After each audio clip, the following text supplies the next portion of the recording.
الخروج من جميع بطولات الموسم دون اعتلاء المنصات، تدهور في المستوى وتراجع ملحوظ في النتائج، رحيل عدد من الأسماء الكبيرة لعدم المقدرة على تجديد عقودها، وشكوى من لاعب الفريق أحمد عطيف لتسلمه شيكا دون رصيد، بالإضافة إلى الإيقاف عن التسجيل في فترة الانتقالات الشتوية، وأخيرا إضراب اللاعبين عن التدريبات احتجاجا على انقضاء 8 أشهر دون استلام رواتبهم.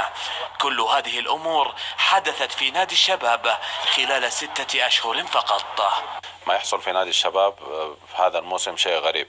منع من التسجيل في بداية الموسم لمدة جولتين، غياب تام من رجالات الشباب، غياب تام من الهيئة العامة للرياضة عن أوضاع نادي الشباب، أيضا منع من تسجيل اللاعبين الهواة بسبب، ومنع من تسجيل لاعبين محترفين بسبب خطأ من لجنة الاحتراف. شيء غريب جدا، ما نقوله أبدا في الشارع الرياضي. لله درك يا شباب.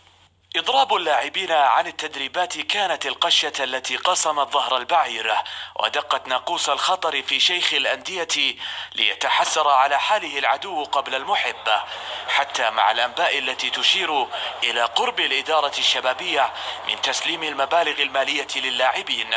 يبقى حال الشباب محيرا وسط ابتعاد أبرز الداعمين وبقاء أعضاء الشرف مكتوفي الأيدي أمام هذه المشاكل. هنالك وعود شرفية من قبل رجالات الشباب بحل جميع المشاكل المالية والمتأخرات المالية، سواء كانت للاعبين أم للعاملين في النادي. بإذن الله مع إنهاء كل هذه المشاكل يعود البيت الشبابي للترتيب مجددا ويظهر قويا كما كان بإذن الله.